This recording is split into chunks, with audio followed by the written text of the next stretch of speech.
In an age of trendy social media skincare, you could actually do more damage than good if your skin barrier is in need of repair whenever you try something out. So let's bring in dermatologist Dr. Lily to inform us with what we need to know. Good to see you, Dr. Lily. Thanks for joining us. Thanks. Hi, Holly. Okay, so I feel like the term skin barrier, and especially skin barrier repair, is like everywhere these days in terms of skincare. So tell me what it is and how we suddenly have seemingly destroyed it on ourselves. Yes, the biggest problem I'm seeing in our office these days is that people are destroying their skin because they're buying anything on social media and trying to kind of treat their skin by exfoliating, and it strips the skin. The skin barrier are the skin cells and the fat between the cells and the oils that hold moisture in the skin and protect your body from all the extraneous things like UV radiation, pollution, infection, dehydration. You need that barrier to be perfect to prevent all those things from entering into the skin. And when we overstrip our skin, we use exfoliants and acids and retinols and try to do too much, what happens is that the barrier breaks down. And when the barrier breaks down, you get inflammation, you get rashes, you get infections, you get cuts, and you can get, a lot of things that go into the skin that normally wouldn't. You know, it's interesting because it's kind of we've come through this age of where, okay, you're going to get a retinol to put on all the time, or you're going to get microdermabrasion, or you're going to get microneedling, all these things. You're going to get an acid peel, and all of it's going to make you look better. And when we all of a sudden do all of it together, our skin is pretty good it was designed to be pretty good on its own. So, when they say, here's these 10 products that you need to use, that should be a sign that that's too much, right? Absolutely. I actually have people in my office and I say, wait, stop. You're going to stop everything. We're going to stop everything and we're going to start with just a cleanser once a day, a moisturizer and a sunscreen, and hold off on everything else. Once I've reset your skin, and if you ever need to reset your skin, you have to really kind of control everything you're putting on it. Let's reset and start from the beginning and introduce only one product at a time. And if you notice, actually, men generally have less problems or irritations on the skin than women, because women tend to actually put more on than men do generally, day to day. So we tend to strip our skin a lot more because we're trying to do anti-aging prevention and doing things that are going to make us glow. So less is more. Start slow, start with only 3 products, and then build very slowly. But if you have sensitive skin, you need to talk to your dermatologist to make sure the products that you're using aren't going to cause an irritation. Before we talk about the 3 products, I want to also get your insight on ceramides and peptides, because I feel like those are also 2 big dermatological buzzwords that are out there right now.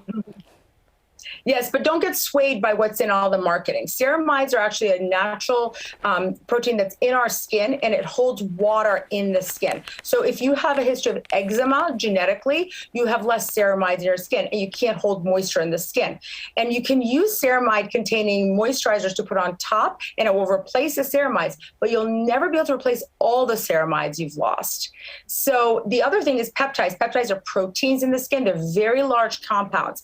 If you see it on a bottle, not necessarily that peptide is going to penetrate your skin and create more collagen. That's why people use it to create collagen, because that's a very large protein and it oftentimes doesn't penetrate the skin. So I usually say stick to the basics, use gentle products, protect against the UV radiation, and then ask your dermatologist what products are right for you and layer those products in very slowly. Well, we want to give some people some examples of good products that they can use at all price points, because it doesn't have to be expensive to take care of your skin. Let's go ahead and start with a face wash. What would you recommend? Sure. Nothing that lathers, nothing that strips the skin. If you feel like you're, getting a lot of lather on, you're already stripping your skin. Both of these cleansers, one is on our website, dermtador.com, which is the Isden oil-based cleanser, and the CeraVe that's in every single pharmacy. They don't lather. Oil is what your skin needs to remove dirt, makeup, bacteria buildup. So anything that has that soap-like consistency is actually going to strip. So use an oil cleanser or a gentle cleanser that doesn't lather, so your barrier stays intact. It's interesting because you would think maybe with an oil cleanser, some people might think, oh, well, that's not making my face clean, or it's causing my skin to break out. I don't want to put oil on it, but that's the reverse.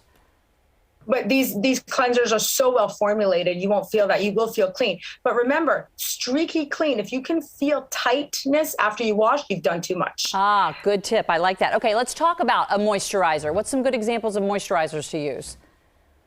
So moisturizers are really good if they're thick and if they're in a tube. If it comes out of a pump, it's usually too thin for your skin. So this is an Aveeno eczema therapy. It has ceramides in it and some of the oatmeal to calm the skin if you have sensitive skin. And this is SkinCeuticals triple lipid, because these lipids that we have in our skin, like ceramides and oil and triglycerides, those are things that hold moisture. So putting those lipids on top can hold the moisture in. Different price points, they both work equally well. And again, thick and creamy is kind of the best way to go. And what about for your body in terms of moisturizer? Similar thing. If you're stripping your skin by using a lathering cleanser all over your body, and then you feel the need to moisturize every time you step out of the shower, the biggest problem is that wash. So start by only using a gentle cleanser. I usually tell people with sensitive skin, just underarms and private area when you're in the shower, and then use a thick moisturizer on top to hold in that moisture. And usually putting the moisturizer on within 3 minutes of coming out of the shower is the most important time, because those pores have opened up and they can receive that moisturizer much better. But think about it as like, washing dishes. If you have to put your greasy pan in the wash with soap and hot water, that's what you're doing to your skin in the shower. Soap and hot water, and you're stripping all those oils. Dr. Lilly, such great advice this morning. Really appreciate it. We need to do another segment. Once we restore everything, then how do we begin to slowly start to maybe use some anti-aging products or whatever and not re-strip it? But appreciate helping you restore everything back to its normal order this morning. Dr. Lilly, always appreciate you. Thank you, Holly.